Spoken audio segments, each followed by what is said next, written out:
Yep, having a baby. Okay, let's see how much you guys already know. On y est, c'est mon dernier jour. Ici, on est en voiture. On me conduit à l'aéroport. Triste. Mettre une musique pour dire au revoir, c'est trop mignon.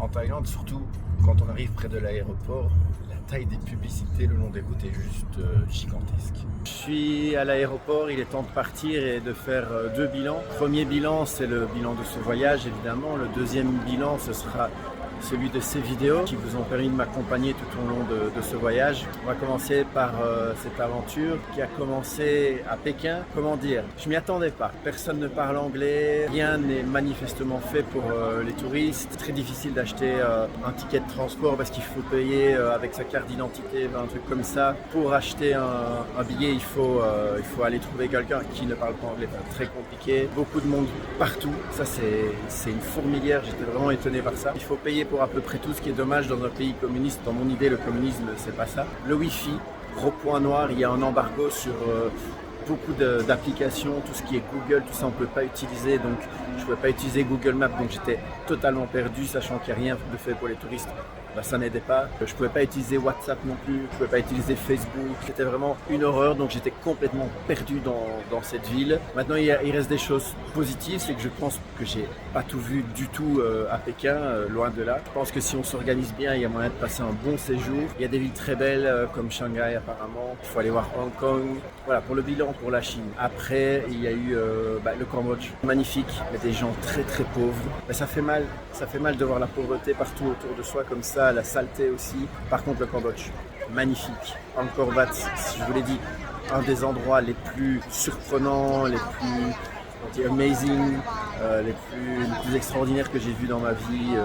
J'ai ressenti des choses énormes là-bas. La Thaïlande, je n'attendais rien de la Thaïlande parce que je connais. J'ai eu tout ce que je connaissais, la beauté des paysages, certains que j'ai découverts.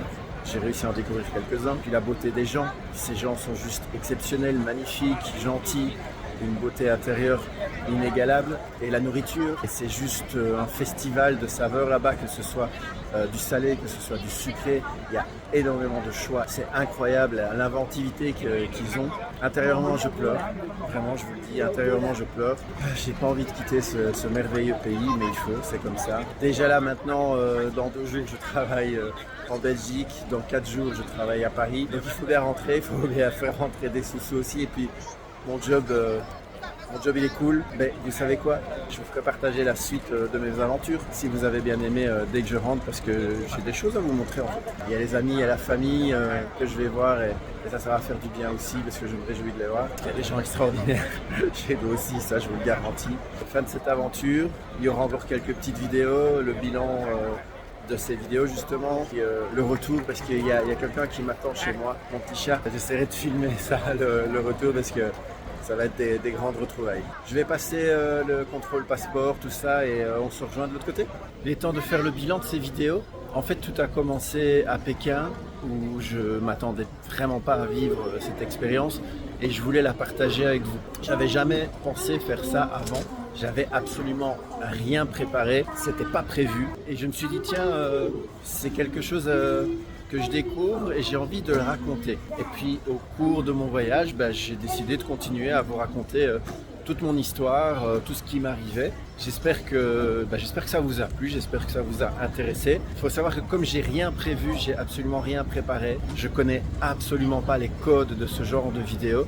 Et donc à chaque fois, je vous ai parlé comme si je racontais un petit peu ce qui m'arrive à un pote. Donc je vous ai parlé avec le cœur. J'espère que ça vous a plu parce que je voulais juste partager mon aventure avec vous, quelque chose de vrai, quelque chose de naturel. J'ai pas suivi non plus le parcours d'un touriste classique. Je suis allé voir plein d'amis, je suis pas spécialement allé voir les sites touristiques, mais à chaque fois un petit peu là où vit la population, et c'est ce que j'aime. J'ai absolument pas changé mes plans par rapport au fait que je faisais des vidéos. Vous m'avez suivi de manière totalement nature.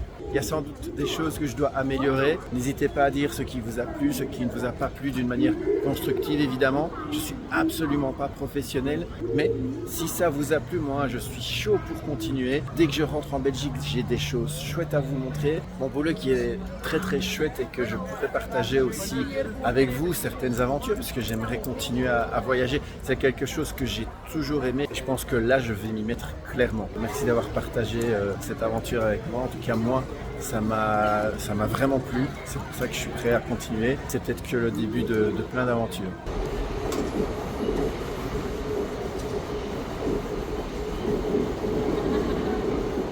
Ce qui est cool, c'est que je suis côté fenêtre. J'ai une belle vue dégagée.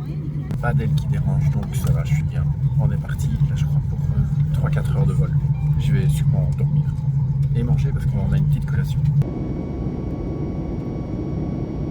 Il faut que je vous raconte mon arrivée en Chine. C'est toujours un petit peu différent ici, j'ai l'impression. J'ai eu un check complet à l'aéroport de Bangkok. Et ici, on suit le transfert, puisque je fais un transfert de Pékin à Bruxelles. On repasse tous les contrôles. Donc on repasse le contrôle du sac, alors qu'on a été contrôlé à Bangkok, qu'on sort de l'avion.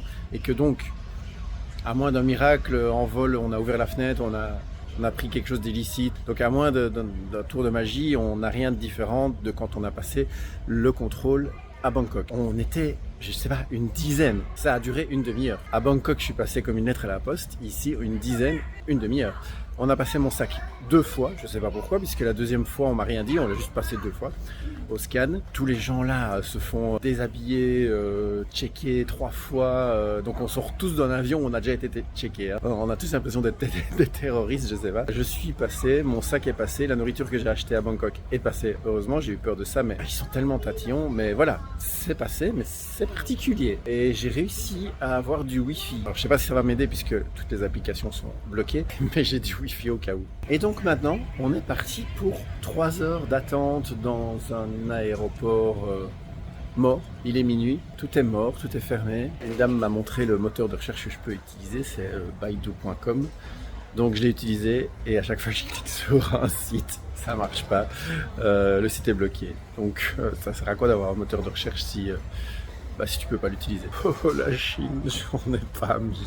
Par contre, en général, je suis bien servi au Starbucks, donc Starbucks ou pas Starbucks. Incroyable la différence avec le Cambodge. Le gars qui était devant moi, il tapait des mains comme ça sur le comptoir. J'avais l'impression d'être pressé, c'était horrible, je savais même plus quoi choisir. Le gars désagréable au possible. Une fois que j'ai payé, il fait « Allez là-bas », un truc comme ça. Ça c'est horrible, horrible. On est vraiment mal accueillis. Celui-là, là derrière, c'est vraiment, il est impoli, il est désagréable au possible. Je préférerais ne rien commander ici parce que des gens désagréables comme ça, non. Bon, me voilà avec mon Starbucks au goût amer. Évidemment pas de mots gentils sur la tasse, ça c'est sûr. Je ne l'ai pas encore goûté, mais voilà, il y a déjà mauvais goût. Alors c'est ce que je voulais pas, je suis au milieu de 2 personnes, donc c'est des rangées de 3. Et je suis au milieu de 2 personnes, ça c'est chiant. Je ne peux pas regarder par la fenêtre, je vais être bloqué entre 2 personnes. Je préférerais être encore côté couloir. 9 heures comme ça, c'est impossible. S'il faut pas taire ce gamin, je vous jure, ça va pas.